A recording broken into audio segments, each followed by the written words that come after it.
तो आपको अरे मेरे जेल हो भाई, जाएगी। अरे भाई, और ये आप ब्लैक कह रहे हो लिस्टिंग अगर श्रीलंका करोगे में कब एलपीजी हुआ? की, जेल हो श्रीलंका में जाओगी। कब हुआ? भारत ने ऐसा क्या श्रीलंका किया? में कब हुआ? कुछ नहीं। श्रीलंका में बांग्लादेश में कब क्या हुआ हुआ? मेरे भाई, वो तो बताओ। बांग्लादेश में हर श्रीलंका में कब टू हुआ? व्हीलर को बांग्लादेश में कब हुआ? 2 लीटर पर डे पाकिस्तान की में चलिए, कब कैपिंग हुआ? चलेगी। चलिए। ये कब आपको हुआ? 10 लीटर ये पर डे इनको की हुए कैपिंग हुए कर दी साल गई, 2-2 साल हो गए 80 हैं। को 70 साल लीटर की साल हो कर दी गए गई। हैं। भारत में क्या अर्पित हुआ? जी, कुछ अर्पित नहीं। जी, थाईलैंड में अर्पित तो जी, एसी का यूज ही रिस्ट्रिक्ट कर दिया 77th गया। डे है भारत में क्या हुआ? आज, कुछ वार का नहीं। 77th अरे लेकिन आप तुम्हें वोट खुशी चोर रहना आपसे है। क्या? जी जी, आशीष मैं जी। समझ गया आपकी बात। विनोद जी, क्या है ना, यहां पे हमें 2-3 बातें देखनी होंगी। विपक्ष जो है, हमने पहले भी कहा, हमारा विपक्ष, ये देश का, भारत का दुर्भाग्य है कि हमारा विपक्ष जो है वो राजनीति नहीं कुनीति करता है, आपदा में अवसर ढूंढता है। और उसका सीधा सा प्रमाण ये है कि उसकी पूरी राजनीति किस पे चलती है? डर फैलाने में, भ्रांति फैलाने में, भ्रम फैलाने में।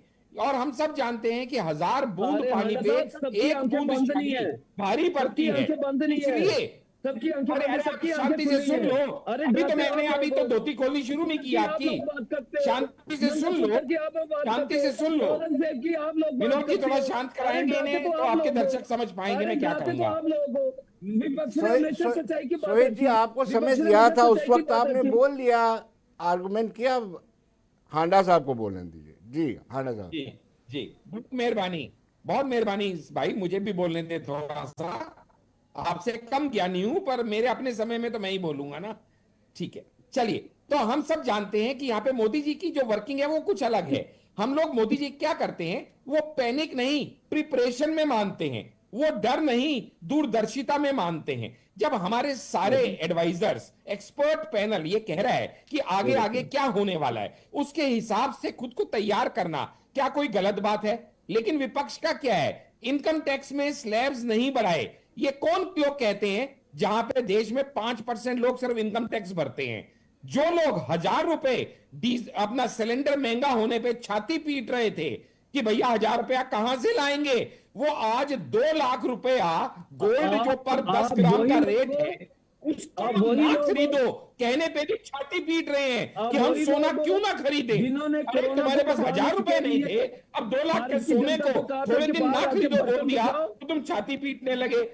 जहां पे वही पूरे लोग- विश्व में अब वही 50% से लोग ज्यादा हैं रेट बढ़े हैं, जिन्होंने अगर कोरोना को 5% रेट भगाने बढ़ के जाए लिए तो इनको भारत की तकलीफ जनता शुरू को हो कहा जाती था है। कि बाहर और आके राहुल बर्तन गांधी का बचाओ। तो ऐसा है कि राहुल गांधी तो उस नेता की तरह है जो अरे कहता है सुन लो देखा मेरे भाई। मैंने कहा था ना ये अब वही होगा। लोग हो ना। वो एक ट्रेन के अब पास वही खड़ा लोग हो हो जाता ना, है और जिसने ऐसे कोरोना धक्का को मारना भगाने शुरू के लिए करता है, भारत की जनता को गाड़ी कहा को बाहर बोलता है आके चल बर्तन बचाओ। चल चल। चलिए अरे चलिए, खड़ी गाड़ी आशीष तभी तो जी, चलेगी मैं और अर्पित जी जब के वो पास जाना चलती है। चाहूंगा। कहता है देखा अर्पित जी, आप मुझे मैंने सुन पा कहा रहे था हैं? ना मेरे धक्के से गाड़ी अर्पित जी, चलेगी। एक ये नेम हालत है है राहुल इनकी। गांधी की। अर्पित जी, आपका बहुत बहुत शुक्रिया। विश्वनाथ जी, सोहित जी और आशीष हांडा, आप सबका बहुत बहुत शुक्रिया। तो